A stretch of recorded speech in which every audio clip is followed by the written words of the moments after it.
Que a graça e a paz do nosso Senhor Jesus esteja com você. Eu quero meditar hoje sobre o andar ou o proceder do cristão. Com base no texto bíblico de 1 João, capítulo 2, os versículos 6, parte B, e o versículo 7, que diz o seguinte: Desta forma sabemos que estamos nele. Aquele que afirma que permanece nele deve andar como ele andou. Podemos nos fazer uma pergunta: como o verdadeiro cristão deve andar em sua vida com Deus? Ou, em outras palavras, quais as características do bom proceder de um cristão? Nisso, quero pensar com vocês em três nomes, três homens que foram fiéis e íntegros a Deus na sua vida, na sua caminhada: Abraão, Ezequias e Davi.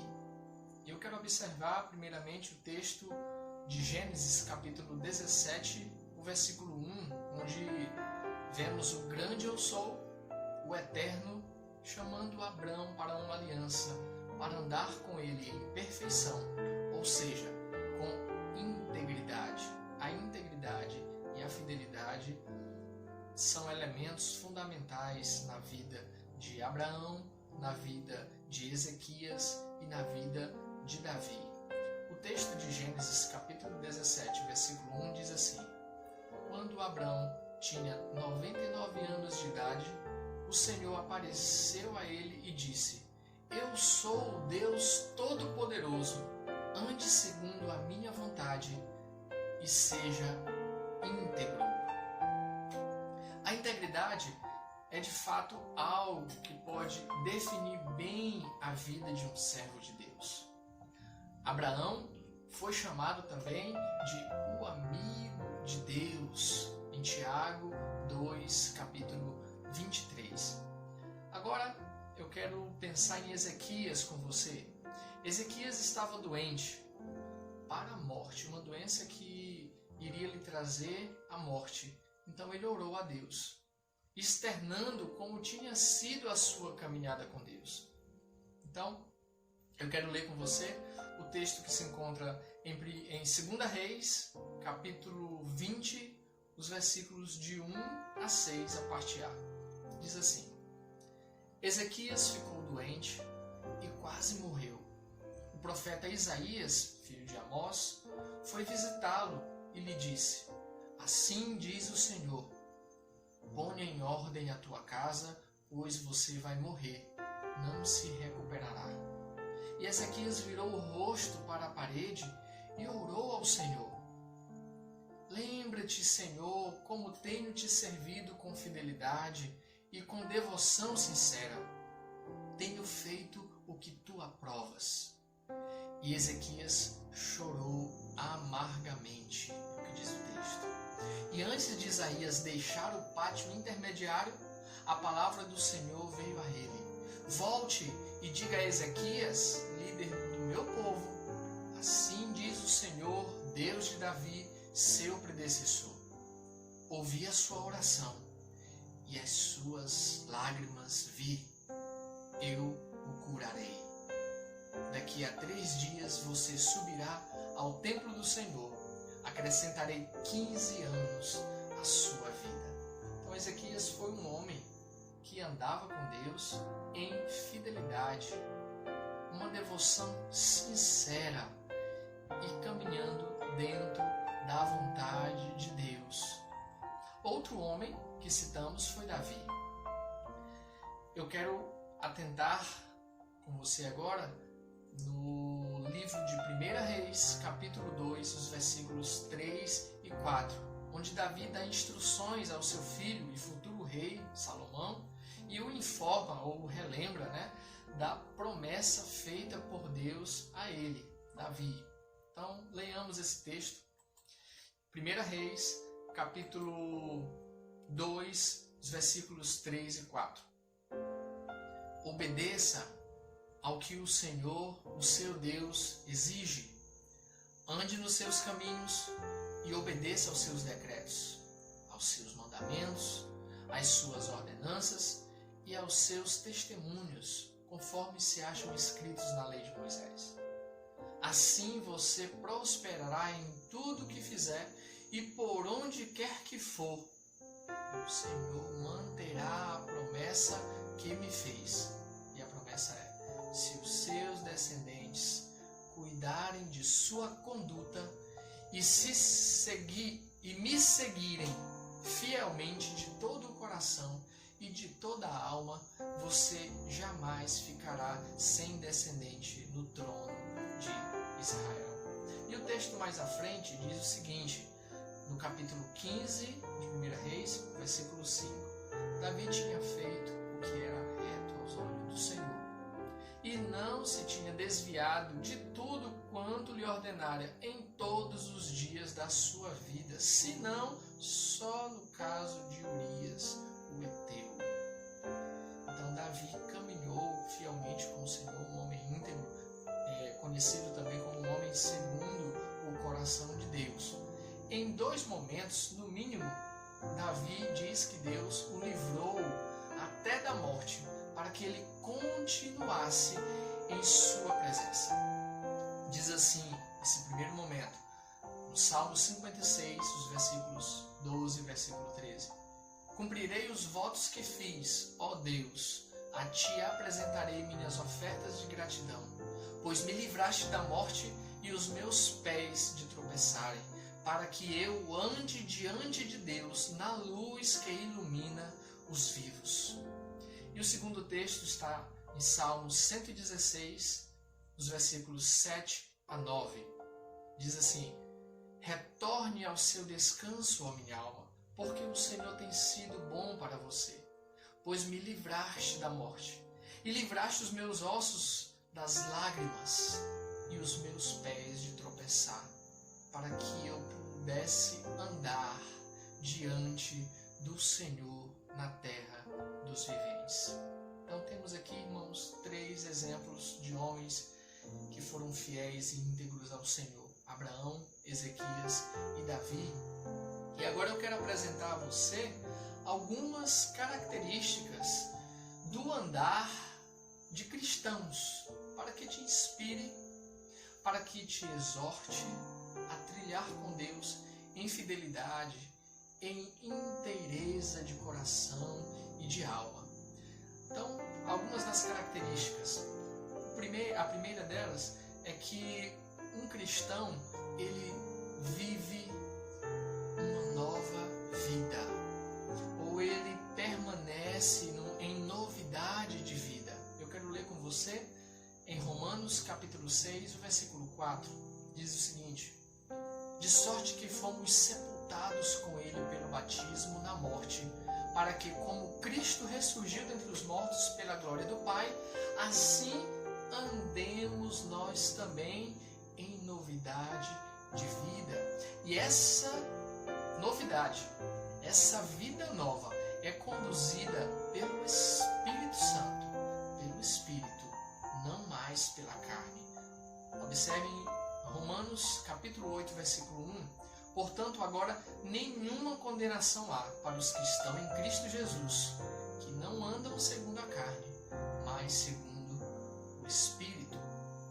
Paulo, ainda escrevendo aos Gálatas, no capítulo 5, versículo 16, diz assim, orienta aqueles irmãos, aqueles cristãos: vivam no Espírito e de modo nenhum satisfaçam os desejos da carne. Essa é a primeira característica. A segunda é a fé. A fé é uma característica natural do cristão. 2 Coríntios capítulo 5, versículo 7 diz o seguinte: vivemos por fé e não pelo que vemos, ou e não por vista. Sem fé, texto de Hebreus, capítulo 11, versículo 6, diz que é impossível agradar a Deus. Sem fé é impossível agradar a Deus, porque é necessário que aquele que se aproxima de Deus creia que Ele existe e que é galardoador dos que o buscam. Além da fé, outra característica do cristão é a coerência. A coerência no viver, a coerência no falar e na vida prática. E eu quero ler o texto que Paulo escreveu à igreja de Éfeso, no capítulo 4, os versículos 1 e 2. Diz assim: como prisioneiro do Senhor, rogo-lhes que vivam de maneira digna da vocação que receberam.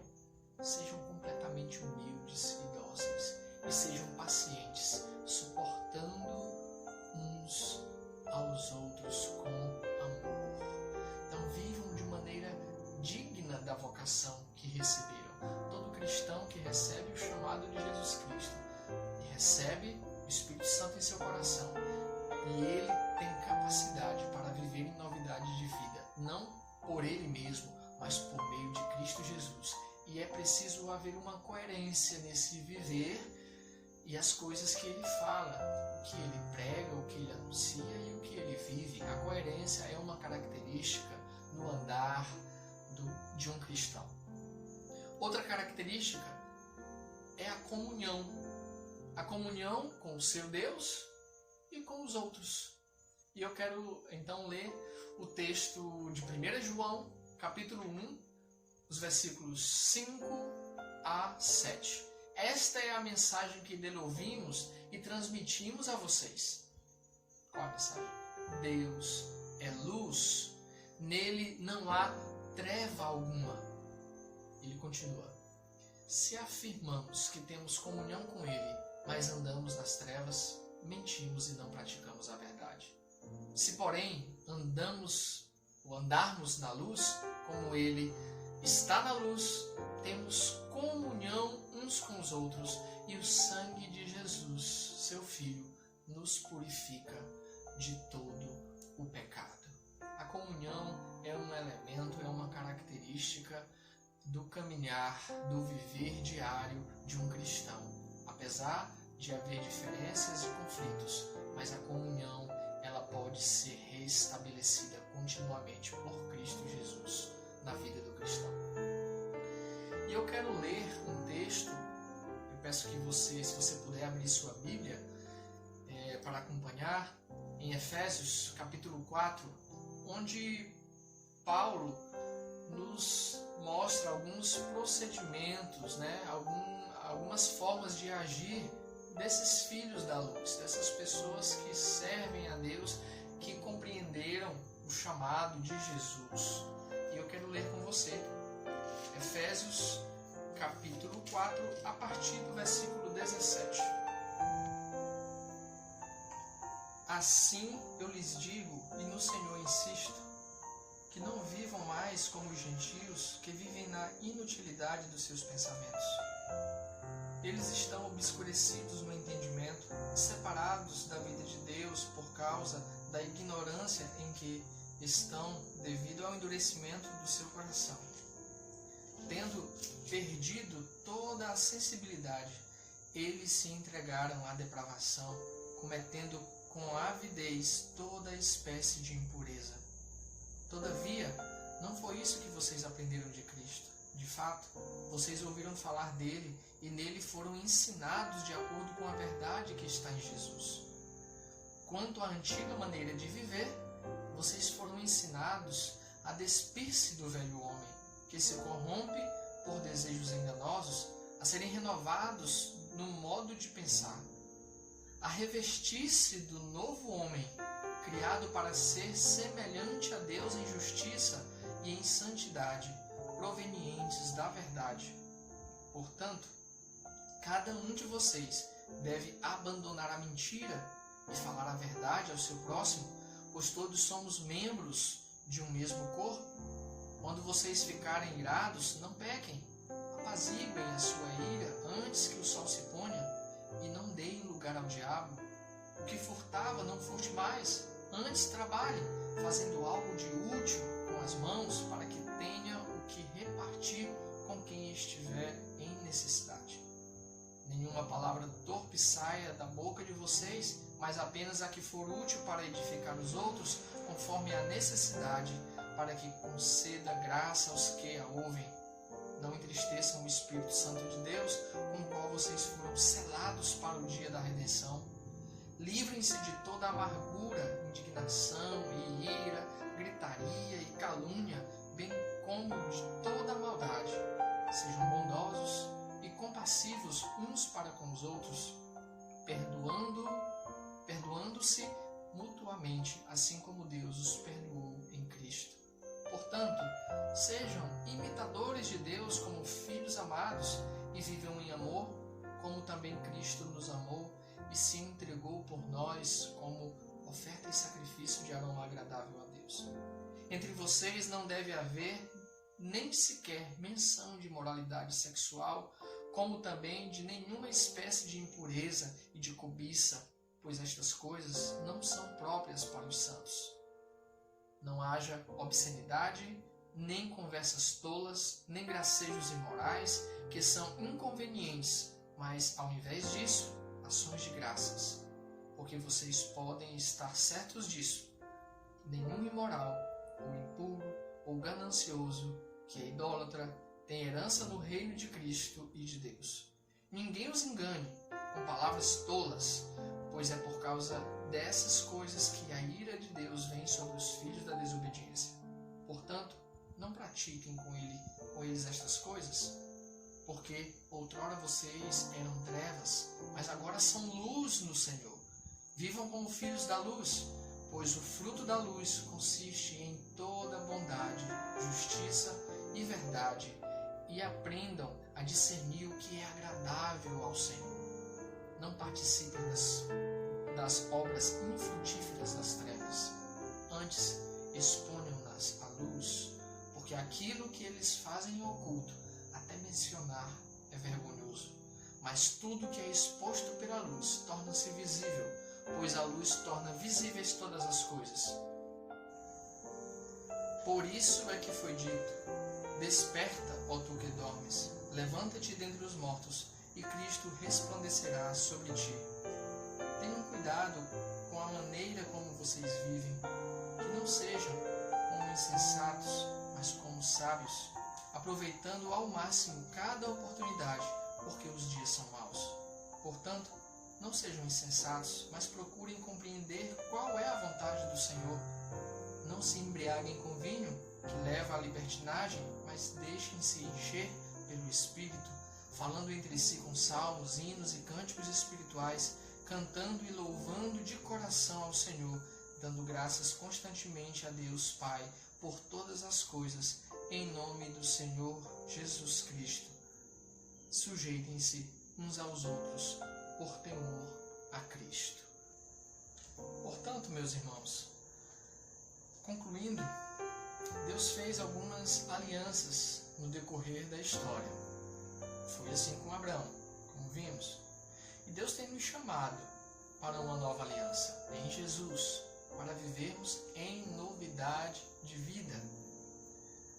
Posso orar a Deus, como fez Ezequias, relatando a minha fidelidade, a minha devoção sincera, e dizer a Deus o que tinha feito em vida, que era sobre a aprovação dele? No caso, Deus deu mais 15 anos de vida. Nós podemos orar a Deus dizendo que a nossa vida também foi uma vida íntegra, uma vida de devoção a Deus? Algo para pensarmos. Os cristãos levam, no decorrer de suas vidas, em seus trilhos, em suas caminhadas, características que demonstram de fato que eles andam com Deus, que eles são de Deus, que amam a Deus.